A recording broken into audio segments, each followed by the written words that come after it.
I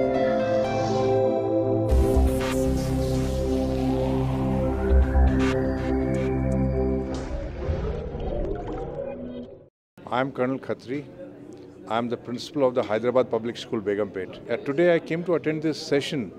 Basically it was about personalized education, personalized learning for a student. And it was really a wonderful experience being here. What we basically were aiming at was trying to understand what does a child really require. Does he require personalized education? Where is our education system headed towards? And during the course of the discussion, there are a lot of challenges that were thrown up, and we were able to make some kind of a headway. We all agree that today the education system needs a certain amount of revamping. The revamping has to be at the topmost level. The government has done a wonderful job by introducing the Right to Education Act. But as of now, it is only on paper.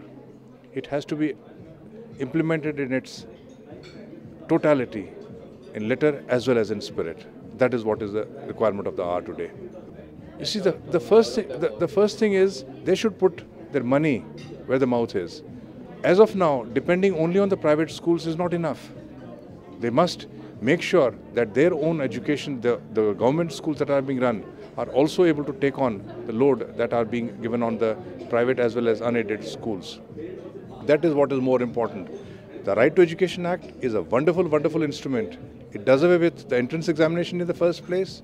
The child at the very young age of class 1 is not burdened with any kind of a entrance test, and thereafter till class 8, he's supposed to enjoy his schooling. He's supposed to enjoy. So therefore, the entire examination system has been done away with. There is no failure. There are no detentions. Therefore, the threat of failure, the sword of the sword that used to hang on the child's head that he would fail in case he did not do well is no more there. With that having been taken care of, now the second phase is to ensure that the system starts working. That is what is more important.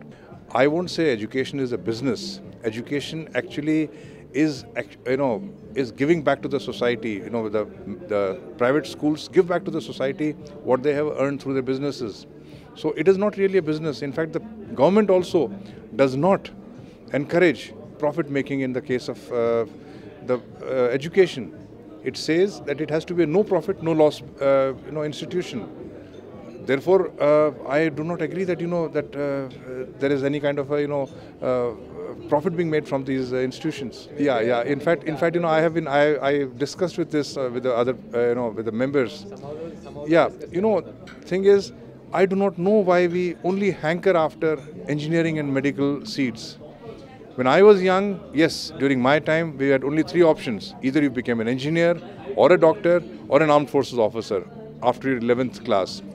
These are the 3 options available. Today, the sky is the limit. If you are good at, let's say, media, mass communications, pick up mass communications and look at media. Look at where Pranav Roy is. Look at where Arnab Goswami is. Look at some of these youngsters, who are doing so well in the media. Look at Baba Ramdev. What exactly is he? He's just someone who's, learnt in a Gurukul, taught in a Gurukul, and today he's employing hundreds of, qualified people. So, in case we decide engineering is not the only, option available, there are other avenues also that are available to people. Education system in Andhra Pradesh is working absolutely fine. It is only the parents who must understand the child's weaknesses, the child's strengths. That is what is more important. I would recommend that they take the child to a career counselor. They themselves visit them and understand that what the child is good at, and let the child focus on his or her strengths. That's what I would like to say. Thank you so much. Thank you so much.